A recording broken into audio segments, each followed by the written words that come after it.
नमस्कार दोस्तों, स्वागत है आपका मेरे यूट्यूब चैनल में। तो आज हम पढ़ेंगे भारत की नदियाँ। आज का टॉपिक है भारत की नदियाँ। तो चलिए शुरुआत करते हैं अपने टॉपिक की।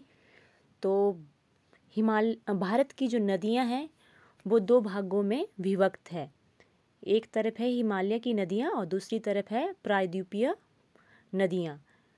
अब जो हिमालय की नदियाँ हैं वो भी तीन भागों में विभक्त की गई है। सबसे पहले है सिंधु नदी तंत्र, नेक्स्ट है ब्रह्मपुत्र नदी तंत्र, लास्ट में है गंगा नदी तंत्र। तो आज हम सिर्फ सिंधु नदी तंत्र के बारे में ही चर्चा करेंगे और नेक्स्ट वीडियो में हम ब्रह्मपुत्र नदी तंत्र और उसके नेक्स्ट वीडियो में हम गंगा नदी तंत्र के बारे में पढ़ेंगे। फिर बात करेंगे प्रायद्वीपीय नदियों के बारे में, जो कि मध्य भारत और दक्षिण भारत की नदियां हैं। सबसे पहले बात करते हैं सिंधु नदी तंत्र। जो सिंधु नदी है उसका उद्गम स्थल कहाँ से हुआ है? उसका उद्गम स्थल हुआ है तिब्बत में मानसरोवर झील से। और इसका मुहाना यानी कि गिरती कहाँ है? सिंधु नदी गिरती है अरब सागर में। और इसकी जो सहायक नदियाँ हैं ये नंबर 1 है झेलम, सेकंड है चिनाब, थर्ड है रावी, फोर्थ है व्यास और फिफ्थ है सतलुज। तो 5 नदियाँ जो है सिंधु नदी में मिलती है। जो सिंधु नदी है वो 3 देशों में होकर बहती है। कितने देशों से होकर बहती है? 3 देशों से। उनके नाम है चीन, भारत और पाकिस्तान। सिंधु नदी चीन के तिब्बत में मानसरोवर झील से निकलकर लद्दाख में प्रवेश करती है। कहाँ से निकलकर? मानसरोवर झील से निकलती है और प्रवेश करती है आपके लद्दाख में। फिर यहाँ से पाकिस्तान होते हुए अरब सागर में गिरती है। जो भी नदियाँ हैं वो पाकिस्तान होते हुए ही अरब सागर में गिरती है। सिंधु नदी तंत्र में 2 नदियाँ तिब्बत से आती हैं और 2 नदियाँ जो है तिब्बत से आती है और जिनके नाम है सिंधु और सतलुज। सिंधु नदी के दाएं तट पर भारत का लेह स्थित है। नेक्स्ट है चिनाब नदी। सिंधु नदी की जो है सबसे बड़ी सहायक नदी है। अब बात करते हैं सिंधु नदी तंत्र की। सिंधु नदी तंत्र के जल को लेकर भारत और पाकिस्तान के बीच 1960 में सिंधु जल समझौता हुआ था।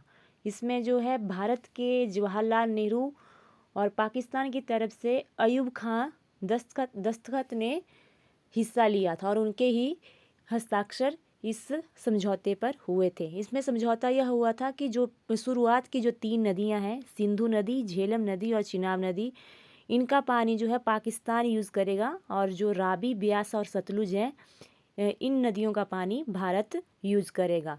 और सिंधु, झेलम, चिनाब इन नदियों को भारत रोक नहीं सकता और ना ही पाकिस्तान रावी, ब्यास और सतलुज के पानी को रोक सकता है। इन नदियों के इन जो ये समझौता हुआ था इस पे जो हस्ताक्षर किए थे भारत की तरफ से जवाहरलाल नेहरू और पाकिस्तान की तरफ से जो उनके राष्ट्रपति थे अयूब खान। और सिंधु नदी, झेलम नदी और चिनाब, परीक्षा में प्रश्न पूछते हैं कि जो झेलम है वो किसके हिस्से में आई है? जब समझौता हुआ है 1960 में तो वो आई है पाकिस्तान के। नेक्स्ट क्वेश्चन है नेक्स्ट है चिनाब। अब बात करते हैं चिनाब नदी। चिनाब जो है इसका उद्गम स्थल है बारालाचा दर्रा, जो कि हिमाचल प्रदेश में स्थित है। जो इसका मुहाना है जहाँ ये मिलती है वहाँ सिंधु नदी में ही जाकर यह मिलती है। ठीक है, जो चिनाब नदी है वो किस में मिलती है? सिंधु नदी में जाकर मिलती है। हिमाचल में चिनाब नदी को चंद्रभागा नाम से भी जाना जाता है। और बात करते हैं झेलम नदी। उद्गम स्थल है इसका बैरीनाग, जम्मू कश्मीर में और मुहाना है इसका चिनाब, यानी कि चिनाब नदी में मिलती है आपकी झेलम नदी। जो झेलम नदी है, झेलम नदी के तट पर श्रीनगर बसा हुआ है। बात करते हैं रावी नदी की। रावी नदी जो है रोहतांग दर्रा हिमाचल प्रदेश से निकलती है और इसका जो मुहाना है रावी नदी मिलती है आपकी चिनाब में।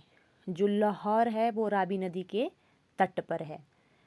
नेक्स्ट है सतलुज नदी। जो राक्सताल मानसरोवर झील तिब्बत से निकलती है और सतलुज नदी जो मिलती है वो मिलती है चिनाब में। और जो भाखड़ा बांध है वो सतलुज नदी पर ही बना है। ब्यास नदी जो है रोहतांग दर्रे से निकलती है और रोहतांग दर्रा कहाँ है, हिमाचल प्रदेश में। और रोहतांग दर्रे से निकलती है और सतलुज में मिल जाती है। पंजाब के हरिके क्षेत्र में सतलुज और ब्यास का संगम होता है। किस क्षेत्र में, हरिके क्षेत्र में। और वहीं से ही भारत की सबसे लंबी नहर इंदिरा गांधी नहर निकलती है। कौन है भारत की सबसे लंबी नहर, इंदिरा गांधी नहर। झेलम नदी का उद्गम स्थल कहाँ से है, बैरीनाग झील से। एक ट्रिक और है कि जिन भी झीलों के पीछे नाग लगा है वो सारी जम्मू कश्मीर में ही स्थित है। ठीक है। और सतलुज नदी का जो उद्गम स्थल है वो मानसरोवर झील तिब्बत में इसका उद्गम स्थल हुआ है।